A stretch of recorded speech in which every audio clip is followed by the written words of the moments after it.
The smell of my late wife's roses hit me the moment I stepped through the back door, and for just a moment, I forgot why I had come home early. It had been 41 years since Margaret planted those roses along the fence line, pink and stubborn, just like her. She used to say that a garden tells you everything you need to know about the people who tend it, whether they're patient, whether they show up even when nothing seems to be growing. After she passed 3 years ago, I kept watering those roses every single morning. Not because I had a green thumb, because it was the only way I knew how to still be her husband. I stood there in the doorway for a moment, breathing in that familiar sweetness. And then I remembered, I was supposed to be in Portland. My name is not important. What I am, what I was, matters more to this story. I spent 32 years as a physician, internal medicine, a private practice in a mid-sized city in Ohio. I retired at 66, healthy enough, sharp enough, just tired of the paperwork and the insurance battles and the slow grinding bureaucracy that had swallowed the profession I once loved. My wife had already been diagnosed by then. I wanted to be home with her. I wanted those last months to belong to us. After she was gone, the house felt enormous. 4 bedrooms, a wraparound porch, a backyard that Margaret had turned into something worth photographing every season. My daughter had moved back into the area 2 years before her mother died. She and her husband bought a place about 20 minutes from me. That proximity felt like a blessing at the time. She had always been attentive, organized, the kind of person who remembered doctor's appointments and sent birthday cards on time. Her husband worked in finance. They had 2 young children who called me grandpa and climbed on my lap and made the holidays feel less hollow. I trusted them completely. That is the sentence I have to sit with now. I trusted them completely. The first sign that something was wrong came on a Tuesday in February. I had driven into town to pick up a prescription, and when I came back, I noticed that the filing cabinet in my study, the one I keep locked, was sitting at a slightly different angle than I had left it. It was pushed about 2 inches away from the wall on the left side. Small thing, the kind of thing most people would chalk up to their own forgetfulness. I am not most people. 32 years of medicine trains you to notice discrepancies. A number slightly outside the normal range, a symptom that doesn't quite fit the expected pattern. You learn to pay attention to the things that are almost right, because almost right is where the danger lives. The cabinet had not moved on its own, and the only other person with a key to my house was my daughter. I didn't say anything. I went back to my study, sat down, and thought carefully. The cabinet contained my financial records, investment accounts, the deed to the house, Margaret's life insurance documents, my own will. I had updated that will 14 months earlier, after a long conversation with my attorney. My daughter was the primary beneficiary. Her husband was not mentioned by name, but as her spouse, the arrangements were straightforward. I pulled out the folder with my will and checked the last page. It looked untouched, but something still sat wrong in my chest. The way a patient's lab results can look normal on paper while the patient in front of you clearly is not well. I started paying closer attention after that. Over the next 6 weeks, I noticed other things. A conversation I'd had with my daughter about my memory issues, a topic she had introduced, not me, after I forgot what day a lunch was scheduled. I don't have memory issues. I forgot one lunch, but she brought it up again the following week, and then again when we were at dinner with her husband, and I watched him nod slowly, with a particular kind of practiced concern on his face that I recognized from pharmaceutical sales representatives who used to come into my office. The nod that says, "I've rehearsed this moment." I noticed that she had started taking photographs during her visits, not of the grandchildren playing in the yard, of the rooms, of the bookshelves, the kitchen, the garage. I saw her holding her phone up in the direction of my desk once, and when I looked at her, she smiled and said she was texting a photo of my old medical diploma to her friend whose son was applying to that same university. I said nothing. I filed it away. The conversation that changed everything happened on a Sunday afternoon in early April. I was in the garden, and my daughter and her husband were sitting on the back porch with coffee. They didn't know I could hear them. The window above the kitchen sink was open, and voices carry in still air when you've spent enough quiet years learning the acoustics of your own property. My son-in-law said something about a timeline. My daughter said they needed to move before summer because the market was better right now. My son-in-law said the attorney had confirmed the documentation would hold. My daughter was quiet for a moment, and then she said, my name, my first name, the way she hasn't called me since she was a teenager, and said, he won't fight it. He doesn't have anyone else. I set down my trowel very carefully. I did not turn around. I stood there in Margaret's garden with the smell of roses around me, and I let those words move through me like a cold front. He won't fight it. He doesn't have anyone else. I went inside through the side gate. I told them I was feeling tired, and they left without anything seeming unusual. My son-in-law shook my hand at the door the way he always did, firm and slightly too long, and I looked him in the eye and smiled. That night I sat in my study for 3 hours, and I thought about what a retired physician with no legal training but 32 years of methodical documentation and a lifelong intolerance for being lied to could actually do. I came up with a plan. I called my attorney the next morning from my cell phone while parked 2 blocks from his office, not from my landline at home. I had already begun wondering whether that line was compromised in some way, whether someone had access to records of my calls. I didn't know. But I had learned in medicine that when you don't know the extent of a problem, you contain it first and investigate second. My attorney, a man I've known for 20 years, listened to everything without interrupting. When I finished, he was quiet for a moment, and then he said, the fact that you're sitting here, presenting this in chronological order with specific observations and dates, is itself significant. He told me that what I was describing was a pattern consistent with undue influence proceedings, an attempt to have me declared legally incapacitated so that control of my assets could transfer to a designated party. He said it happened more than most people realized, particularly with older adults who lived alone and whose family had access to their personal and financial documents. He told me the most important thing I could do was to create an evidentiary record. Document everything. Dates, times, exact words when possible. And he told me about a forensic accountant he worked with who could review my financial accounts for any unauthorized activity.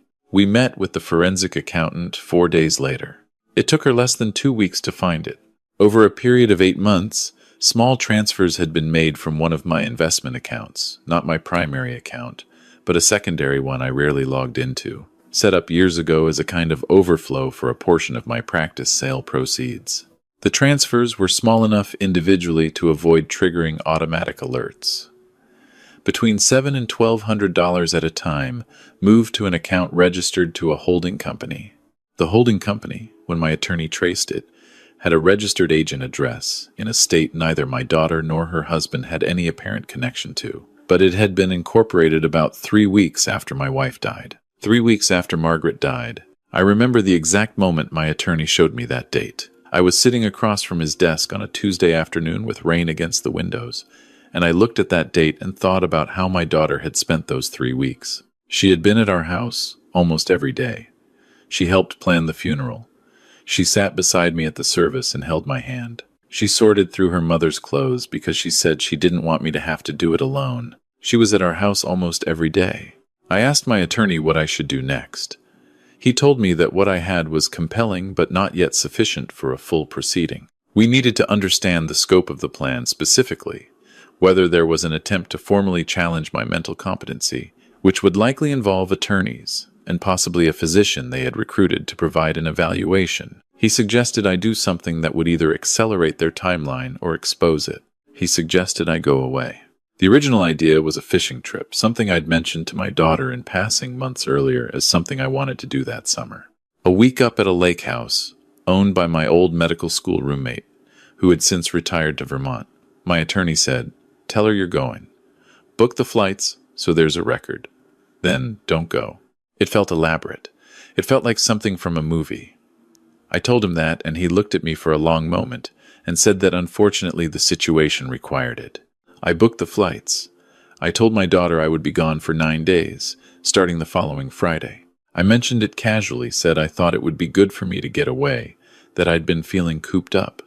She said that sounded wonderful, and that she was glad I was getting out of the house. There was a warmth in her voice that I might have found reassuring once. Now, I heard something underneath it, a kind of relief, and I had to work to keep my expression neutral. I drove to the airport on Friday morning. I checked in for the flight. I sat at the gate for 40 minutes, and then I went to the men's room, waited, and walked out a different exit.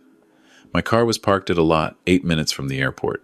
I drove to a motel on the west side of the city, paid in cash, and checked in under a name the desk clerk didn't question because she wasn't paying close enough attention, and I had a confident enough manner from decades of walking into exam rooms. My neighbor called me that same evening. I should tell you about my neighbor. He is 74 years old, a retired high school principal, a man who has lived in the house to the right of mine since before my children were born. He lost his wife 6 years before I lost Margaret, and we had the kind of friendship that forms between two men who have survived the same particular grief. Quiet, unspoken, maintained largely through front porch coffee and the occasional borrowed tool.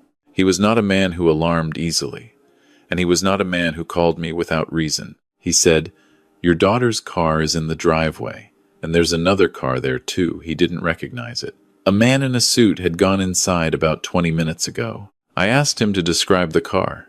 He did. I asked if he could see anything through the front window. He said the blinds had been drawn. I thanked him and told him I would explain later. He didn't ask questions. 74 years of working with adolescents teaches you when to wait. I had already, with my attorney's guidance, installed 3 small recording devices in my home the previous Wednesday. One in the study, one in the living room, one in the kitchen, all audio. All legal under Ohio's one-party consent statute, because I was the property owner and had consented to the recording on my own premises. My attorney had been very specific about this. He had also given me access to the recordings through a secure application on my phone. I opened the application. The audio quality was not perfect, but it was clear enough. My daughter's voice, her husband's voice, and a third voice, male, professional, measured that I did not immediately recognize. They were in my study. The third man was describing something in the kind of technical language that takes years to make sound casual. I had enough background in medical documentation to understand what he was outlining. He was explaining the process for filing a petition in probate court to establish a guardianship. The grounds he was describing were cognitive decline and an inability to manage financial affairs. He was explaining what medical documentation would be needed to support the petition. He mentioned a physician, a name I didn't recognize, who had agreed to provide an evaluation. My daughter asked when it could move forward. The man said the preferred window was while I was out of town, because it would allow them to secure certain documentation from the property before I returned. He said the evaluation could be conducted in absentia initially, based on records, which was unusual but achievable under specific circumstances that he had already addressed. My son-in-law asked about the house specifically. The man explained the process by which, once guardianship was established, an appointed guardian could petition for authority over real property. There was a pause. Then my daughter said, "He's going to be so angry." Her husband said, "It doesn't matter if he's angry. That's actually helpful for our case." I sat in that motel room with my phone in my hand and listened to my daughter, the person who held my hand at her mother's funeral, who brought me soup when I had pneumonia the winter before last, who named her first child after my father, discuss how my anger would be useful evidence of my instability. I did not break down. I want to be clear about that. I sat very still for a long time, the way I used to sit before a difficult conversation with a patient's family, and I let it settle in me. Not the anger, the clarity. There is a difference, and the difference matters. I called my attorney. He said, "Stay where you are. Do not contact your daughter. Do not return to the house. Let them finish what they came to do, and let the recording capture it." I stayed in that motel for 3 days. My neighbor called me twice daily with updates. The attorney met with me in person on the second day with a colleague who specialized in elder law and probate litigation. The forensic accountant provided an updated report showing 3 additional transfers that had been initiated the same week I allegedly left for my trip, as though whoever was managing that account had decided the window was open. On the morning of the 4th day, my attorney filed a formal complaint with the Ohio State Bar Association regarding the attorney my daughter had retained, specifically citing the recorded conversation as evidence of facilitation of fraud. He also filed an emergency motion in probate court to have the fraudulent evaluation petition dismissed and to establish a protective order over my assets. And he contacted the county sheriff's office to report the unauthorized removal of documents from my property, which my neighbor had photographed through the front window on the second evening, images of my son-in-law carrying a banker's box to his car. I came home on a Thursday morning, 2 days before my daughter expected me back. She was not there. I walked through my house room by room. The filing cabinet had been opened. The lock was visibly damaged. Several folders were missing from the section containing my financial records. My desk had been searched, though someone had made an attempt to leave it tidy. They had not moved the framed photograph of Margaret on the corner of the desk. And somehow, that was the detail that made my hands shake for the first time since this had all begun. I sat down in my study chair and looked at her face in that photograph for a long moment. Then I picked up my phone and called my daughter. She answered on the second ring with the warm, slightly worried voice she had been using with me for months, the voice calibrated for a man whose mind was going soft. I told her I was home early. I told her I had decided the trip wasn't for me after all. There was a pause on the line that lasted just long enough to tell me everything I needed to know about what was happening on her end of it. She said, "That was fine. That was great, actually. She would come by later that week." I said, "Come by tomorrow. There are some things I'd like to talk about as a family." She said, "Of course," and I could hear her husband's voice in the background asking what was wrong, and I listened to the way she said nothing. Nothing's wrong. And I thought about the 41 years of roses still growing along my fence line, and I said goodnight and hung up. They arrived the next evening, both of them, my son-in-law carrying a bottle of wine, the way he always did when he wanted the atmosphere to be light. My daughter hugged me at the door. I held her for a moment longer than usual and felt her stiffen slightly in a way she tried to cover by squeezing my shoulder. We sat in the living room. My attorney was in the kitchen, out of sight but present. This had been his recommendation, and I had agreed to it. I asked them how things were going. My son-in-law talked about work for a few minutes. My daughter asked about Portland. I told her the lake had been beautiful. She said she was glad I'd been able to get away.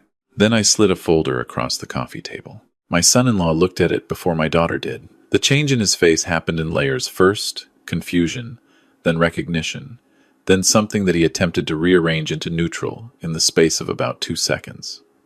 He was not fast enough. My daughter opened the folder. It contained a summary memo from my attorney, 2 pages, outlining the documentation we had gathered, the financial transfers, the recorded conversation, the photographs my neighbor had taken, the probate court filing that now bore her name and her husband's as petitioners, the name of the physician they had engaged, and the name of the attorney who had been in my study. She looked at those pages for a long time without speaking.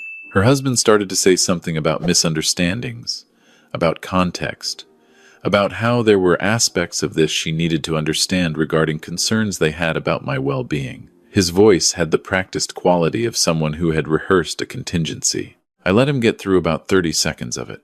Then I told him that anything he wanted to say to me from this point forward would need to be said to my attorney directly, and that anything said in this room tonight was being recorded with full legal disclosure, and that my attorney was in the next room and available to speak with them now if they preferred. The silence that followed was the loudest thing I have heard in a very long time. My daughter was crying by then. Not the strategic, soft crying I had half expected, the kind of thing deployed to redirect a conversation. This was something rawer, less controlled. And for a moment I felt something tear in my chest, because she is still my daughter, and I had watched her come into the world, and I had watched her mother love her with everything she had. But I also thought of that conversation on the porch. He won't fight it. He doesn't have anyone else. She had been wrong about both things. The legal proceedings took 8 months. The probate petition her attorney had filed was dismissed within the first 3 weeks, once our evidentiary record was submitted. The bar complaint against her attorney resulted in a formal sanction and a suspension of his license. The financial fraud case took longer. My son-in-law had been the primary architect of the account transfers. With my daughter's knowledge, the recordings made that distinction difficult to dispute, though her attorney tried. In the end, my son-in-law pleaded guilty to elder financial exploitation, a felony under Ohio law, and received a suspended sentence with 5 years probation, restitution of the full amount transferred, and a permanent bar from holding any financial power of attorney in the state. My daughter was not charged criminally, a decision that my attorney explained was partly prosecutorial discretion and partly a function of her demonstrably secondary role. I did not fight that outcome. I want to be honest about why. It was not mercy. Exactly. It was something more complicated than that. It was the knowledge that the criminal system would give her a record and a courtroom and a news cycle, and that none of those things would give me back the person I thought she was. That person, I was already beginning to understand, had perhaps not existed in the form I imagined her. Or perhaps she had, once, and something had shifted over years I hadn't paid close enough attention to. I updated my will. I established an irrevocable trust for the benefit of my grandchildren, administered by an independent trustee, not my daughter, not her husband, not anyone whose interests were entangled with the value of what I owned. My attorney helped me structure it so that the children would have access to funds for education and medical care, regardless of what happened between me and their parents. They are 6 and 8 years old. They didn't choose any of this. My daughter and I have not spoken in the months since the proceedings concluded. I leave that door open by not closing it. There is a difference between those two things, and I think about it often. My neighbor came over for coffee the Saturday after the sentencing. He sat across from me at the kitchen table, the way he has sat across from me 100 times, with his hands wrapped around his mug and the morning light coming through the window, and he asked me how I was doing with the kind of directness that only very old friends can manage. I told him the truth. I told him that I was doing better than I expected, and worse in the ways I hadn't anticipated, and that I was still working out which parts of the last 3 years were things I should have seen sooner, and which parts simply could not have been seen at all. He nodded. He said that, in his experience, those two categories were harder to tell apart than most people admitted. We sat with that for a while. I still water Margaret's roses every morning. They came back thicker this spring than I've ever seen them, which my neighbor says is because I've been giving them slightly more water than they need, which he says Margaret would have already told me if I had asked her. He is probably right. I overcorrect when I'm anxious. It is not the worst of my tendencies. The morning after the sentencing, I stood out at the fence line with my watering can, and I thought about what my wife would have made of all of it. Margaret was not a woman who softened things she believed in. She would have been devastated. She also would not have wanted me to be devastated for longer than was necessary. She would have told me to document everything and then let the documents do their job and then make coffee. I did all three, in that order. I think about what it means to protect something, a home, a life, a version of yourself that you've spent decades building. People assume that protection is loud, that it announces itself, that a man who is being stolen from should be visibly falling apart, should be confused and frightened and easy to manage. I understand now why those assumptions are so useful to the people who hold them. I was never confused. I was never easy to manage. I spent 32 years looking at the full picture of what was in front of me and making decisions based on evidence rather than what I wished were true. That discipline did not leave me when I left medicine. It did not leave me when Margaret left me, and it did not leave me when my own daughter sat in my study with a man in a suit and discussed the timeline for taking everything I had built. What I have learned, and I offer this not as a lesson but simply as what I know now, is that the people most likely to underestimate you are the people who love you least carefully. They see what they expect to see. They believe you are what your grief has made you look like. They count on the fact that you won't want to believe the worst of them, because you raised them, or you chose them, or you opened your home to them. They are not entirely wrong about that last part. I didn't want to believe it. For a long time, some part of me was constructing alternate explanations, misunderstandings, financial stress, a bad attorney leading them somewhere they hadn't fully understood. I held on to those explanations even when the evidence made them harder and harder to maintain. But there is a point at which holding on to an explanation becomes its own kind of betrayal of yourself, of what you know, of the discipline that kept you reliable through 3 decades and 100,000 difficult moments. I reached that point on a rainy Tuesday afternoon in my attorney's office, looking at an incorporation date 3 weeks after I buried my wife. After that, I stopped constructing alternate explanations. and I started building a case. My grandchildren came to visit last Sunday. Their mother dropped them off at the end of the driveway. She didn't come to the door, and I didn't expect her to. My granddaughter ran straight to the roses and asked me if she could pick one, and I said yes, just one, and she chose the most open one she could find and carried it inside and put it in a glass of water on the kitchen table, the way her grandmother used to do. My grandson asked me if we could play chess. He is 8 years old, and he takes the game seriously in a way that makes me suspect he has been practicing against someone who hasn't told me. I let him think he was winning for the first 3 games. By the 4th game, I played honestly, and he studied the board for a long time before each move. And when I finally had him in check, he looked up at me and said, "You were letting me win before?" I said, "I was." He thought about that. Then he said, "That's not really fair to me, is it? Because now I don't know how good I actually am." I looked at him across the board, this 8-year-old boy with his father's jaw and his grandmother's eyes, and I said, "You're right. I'm sorry. From now on, I'll play my best every time, and you'll know exactly where you actually stand." He seemed satisfied with that. We reset the board. There are some things that cannot be softened without doing harm. Not every kindness that feels gentle in the moment is actually kind.